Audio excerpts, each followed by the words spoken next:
بسم اللہ الرحمن الرحیم اعوذ باللہ من الشیطان الرجیم بسم اللہ الرحمن الرحیم۔ السلام علیکم۔ آج آپ کا میزبان ڈاکٹر کاشف بشیر تفہیم القرآن سیریز کی قسط نمبر 112 کے ساتھ آپ کے سامنے حاضر خدمت ہے، جس میں ہم انشاءاللہ سورہ الانعام کی آیت نمبر 83 سے آغاز کر رہے ہیں، اس دعا کے ساتھ کہ اللہ تعالیٰ نے اس دنیا میں بنی نوع انسان کے لیے جتنی بھی نعمتیں پیدا فرمائی ہیں ان کا لاکھ لاکھ شکر ہے،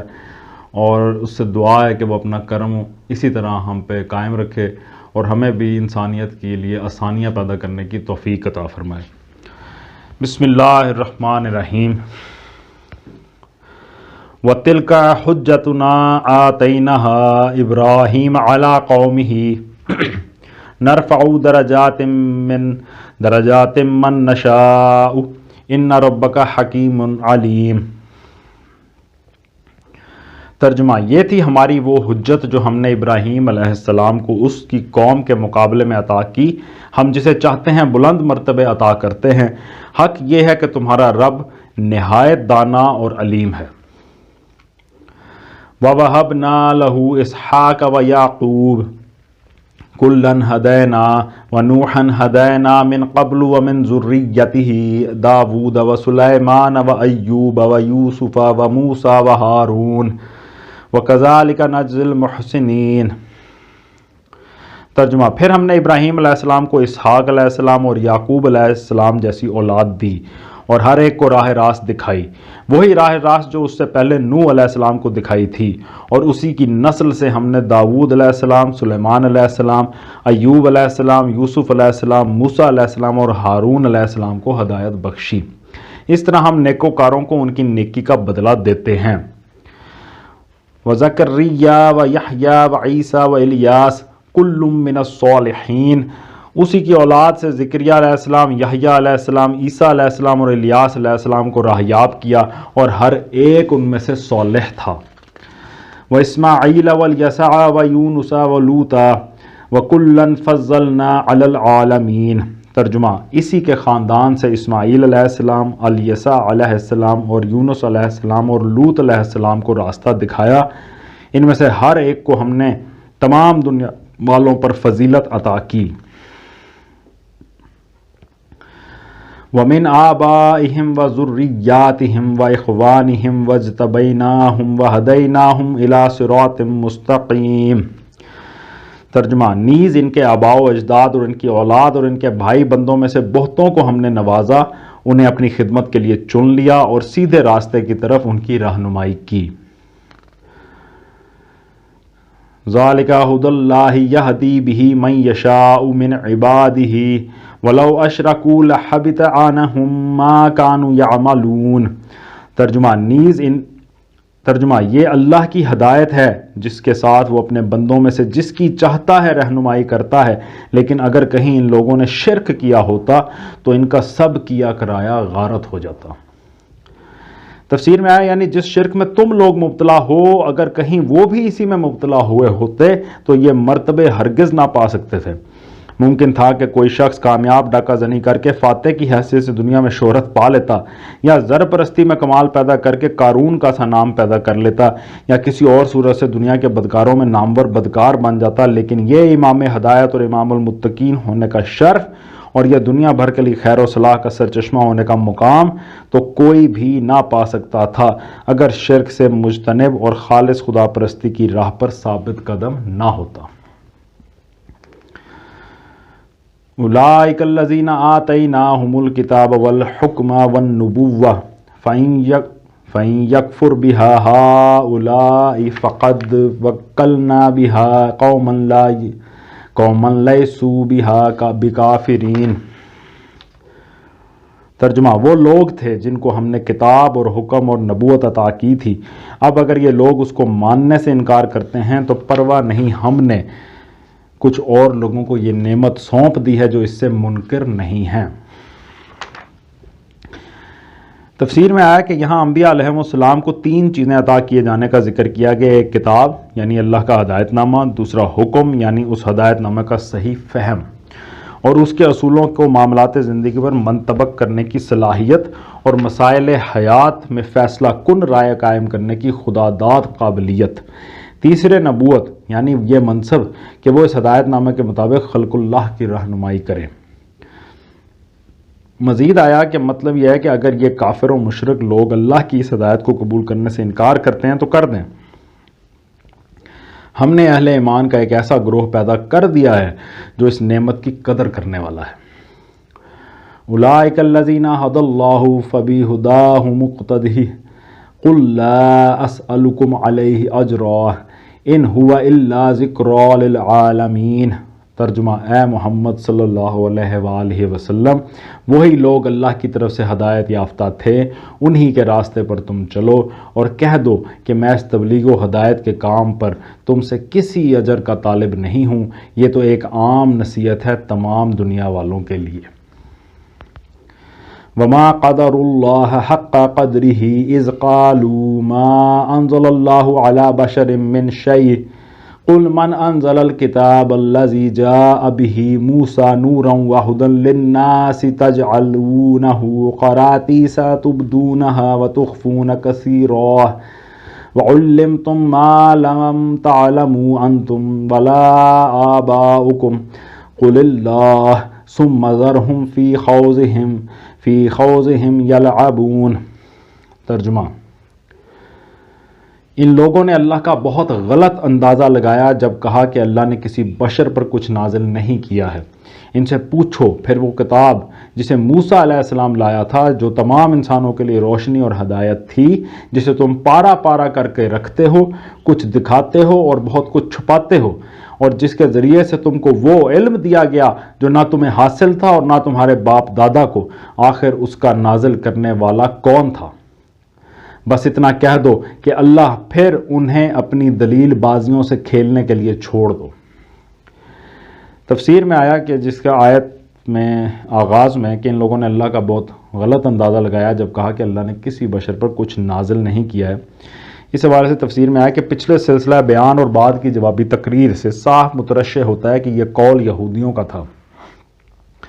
چونکہ نبی صلی اللہ علیہ وآلہ وسلم کا دعویٰ یہ تھا کہ میں نبی ہوں اور مجھ پر کتاب نازل ہوئی ہے، اس لیے قدرتی طور پر کفار قریش اور دوسرے مشرکین عرب اس دعوے کی تحقیق کے لیے یہود و نصارہ کی طرف رجوع کرتے تھے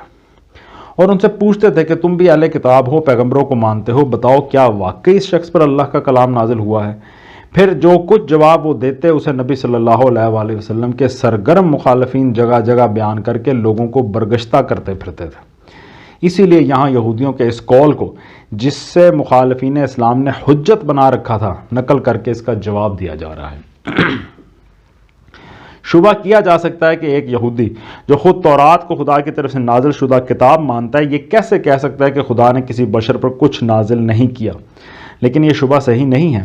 اس لیے کہ ضد اور ہٹ درمی کی بنا پر بسا اوقات آدمی کسی دوسرے کی سچی باتوں کو رد کرنے کے لیے ایسی باتیں بھی کہہ جاتا ہے جن سے خود اس کی اپنی مسلمہ صداقتوں پر بھی زد پڑ جاتی ہے۔ یہ لوگ محمد صلی اللہ علیہ وآلہ وسلم کی نبوت کو رد کرنے پر تلے ہوئے تھے اور اپنی مخالفت کے جوش میں اس قدر اندھے ہو جاتے تھے کہ حضور صلی اللہ علیہ وآلہ وسلم کی رسالت کی تردید کرتے کرتے خود رسالت ہی کی تردید کر گزرتے تھے۔ اور یہ جو فرمایا کہ لوگوں نے اللہ کا بہت غلط اندازہ لگایا، جب یہ کہا تو اس کا مطلب یہ ہے کہ انہوں نے اللہ کی حکمت اور اس کی قدرت کا اندازہ کرنے میں غلطی کی ہے۔ جو شخص یہ کہتا ہے کہ خدا نے کسی بشر پر علم حق اور ہدایت نامہ زندگی نازل نہیں کیا ہے، وہ یا تو بشر پر نزول وحی کو ناممکن سمجھتا ہے اور یہ خدا کی قدرت کا غلط اندازہ ہے، یا پھر وہ یہ سمجھتا ہے کہ خدا نے انسان کو ذہانت کے ہتھیار اور تصرف کے اختیارات تو دے دیے مگر اس کی صحیح رہنمائی کا کوئی انتظام نہ کیا، بلکہ اسے دنیا میں اندھا دھند کام کرنے کے لیے یوں ہی چھوڑ دیا، اور یہ خدا کی حکمت کا غلط اندازہ ہے۔ آیت کے آخر میں آیا کہ آخر اس کا نازل کرنے والا کون تھا، یعنی تورات کا نازل کرنے والا کون تھا۔ تفسیر میں آتا ہے کہ یہ جواب چونکہ یہودیوں کو دیا جا رہا ہے، اس لیے موسیٰ علیہ السلام پر تورات کے نزول کو دلیل کے طور پر پیش کیا گیا ہے، کیونکہ وہ خود اس کے قائل تھے۔ ظاہر ہے کہ ان کا یہ تسلیم کرنا حضرت موسیٰ علیہ السلام پر تورات نازل ہوئی تھی ان کے اس قول کی آپ سے آپ تردید کر دیتا ہے کہ خدا نے کسی بشر پر کچھ نازل نہیں کیا۔ نیز اس سے کم از کم اتنی بات تو ثابت ہو جاتی ہے کہ بشر پر خدا کا کلام نازل ہو سکتا ہے اور ہو چکا ہے۔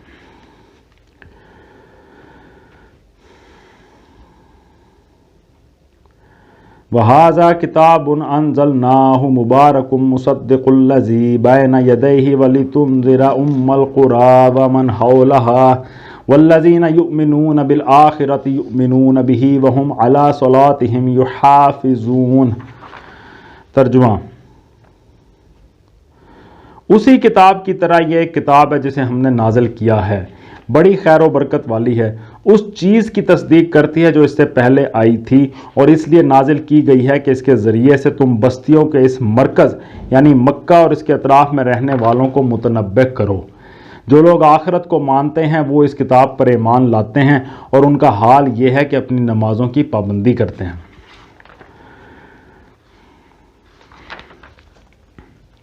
تفسیر میں آیا کہ پہلی دلیل اس بات کے ثبوت میں تھی کہ بشر پر خدا کا کلام نازل ہو سکتا ہے اور عملاً ہوا بھی ہے۔ اب یہ دوسری دلیل اس بات کے ثبوت میں ہے کہ یہ کلام جو محمد صلی اللہ علیہ وآلہ وسلم پر نازل ہوا ہے یہ خدا ہی کا کلام ہے۔ اس حقیقت کو ثابت کرنے کے لیے 4 باتیں شہادت کے طور پر پیش کی گئی ہیں۔ ایک یہ کہ یہ کتاب بڑی خیر و برکت والی ہے، یعنی اس میں انسان کی فلاح و بہبود کے لیے بہترین اصول پیش کیے گئے ہیں، عقائد صحیحہ کی تعلیم ہے، بھلائیوں کی ترغیب ہے، اخلاق فاضلہ کی تلقین ہے، پاکیزہ زندگی بسر کرنے کی ہدایت ہے، اور پھر یہ جہالت، خود غرضی، تنگ نظری، ظلم، فحش اور دوسری ان برائیوں سے جن کا انبار تم لوگوں نے کتب مقدسہ کے مجموعے میں بھر رکھا ہے بالکل پاک ہے۔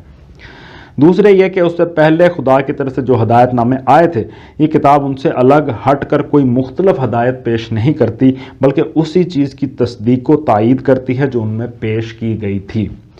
تیسرے یہ کہ یہ کتاب اسی مقصد کے لیے نازل ہوئی ہے جو ہر زمانے میں اللہ کی طرف سے کتابوں کے نزول کا مقصد رہا ہے، یعنی غفلت میں پڑے ہوئے لوگوں کو چونکانا اور کج روی کے انجام بد سے خبردار کرنا۔ چوتھے یہ کہ اس کتاب کی دعوت نے انسانوں کے گروہ میں سے ان لوگوں کو نہیں سمیٹا جو دنیا پرست اور خواہش نفس کے بندے ہیں، بلکہ ایسے لوگوں کو اپنے گرد جمع کیا ہے جن کی نظر حیات دنیا کی تنگ سرحدوں سے آگے تک جاتی ہے، اور پھر اس کتاب سے متاثر ہو کر جو انقلاب ان کی زندگی میں رونما ہوا ہے اس کی سب سے زیادہ نمایاں علامت یہ ہے کہ وہ انسانوں کے درمیان اپنی خدا پرستی کے اعتبار سے ممتاز ہیں۔ کیا یہ خصوصیات اور یہ نتائج کسی ایسی کتاب کے ہو سکتے ہیں جسے کسی جھوٹے انسان نے گھڑ لیا ہو، جو اپنی تصنیف کو خدا کی طرف منسوب کر دینے کی انتہائی مجرمانہ جسارت تک کر گزرے؟ وَمَنْ أَظْلَمُ مِمَّنِ افْتَرَىٰ عَلَى اللَّهِ كَذِبًا أَوْ قَالَ أُوحِيَ إِلَيَّ وَلَمْ يُوحَ إِلَيْهِ شَيْءٌ وَمَنْ قَالَ سَأُنزِلَ مِثْلَ مَا أَنزَلَ اللَّهُ وَلَوْ تَرَىٰ إِذِ الظَّالِمُونَ فِي غَمَرَاتِ الْمَوْتِ وَالْمَلَائِكَةُ بَاسِطُو أَيْدِيهِمْ أَخْرِجُوا أَنفُسَكُمْ الْيَوْمَ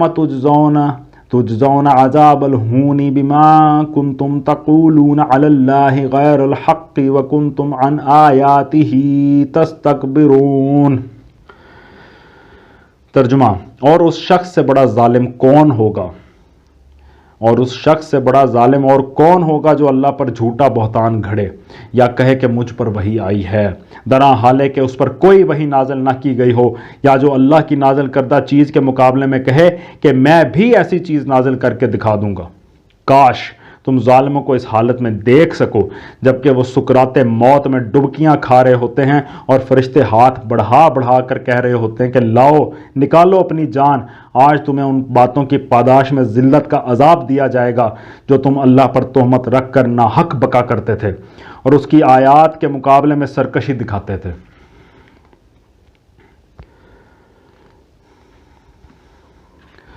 وَلَقَدْ جِئْتُمُونَا فُرَادَىٰ كَمَا خَلَقْنَاكُمْ أَوَّلَ مَرَّةٍ وَتَرَكْتُم مَّا خَوَّلْنَاكُمْ وَرَاءَ ظُهُورِكُمْ وَمَا نَرَىٰ مَعَكُمْ شُفَعَاءَكُمُ الَّذِينَ زَعَمْتُمْ أَنَّهُمْ فِيكُمْ شُرَكَاءُ لَقَدْ تَقَطَّعَ بَيْنَكُمْ وَضَلَّ عَنكُمْ مَا كُنتُمْ تَزْعُمُونَ۔ ترجمہ: اور اللہ فرمائے گا،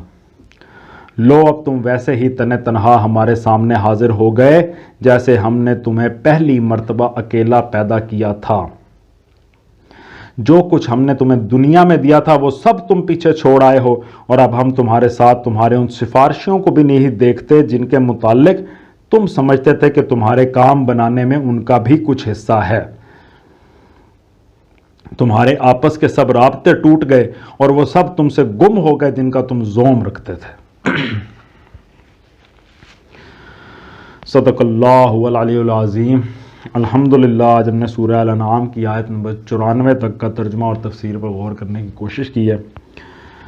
اور اللہ تعالیٰ سے دعا ہے کہ اللہ تعالیٰ ہمیں توفیق دے کہ ہم ہر طرح کی دعا اور طلب اپنے رب سے مانگیں، ہر اچھی چیز کے ہونے کا، ہر اچھے سبب کا مسبب الاسباب اس رب کو مانیں، اور اپنا اس سے تعلق مزید گہرا اور مضبوط کر سکیں۔ اسی دعا کے ساتھ آپ سے اجازت چاہیں گے۔ اپنا بہت خیال رکھیں۔ آپ لوگوں کا بہت بہت شکریہ۔ اللہ حافظ۔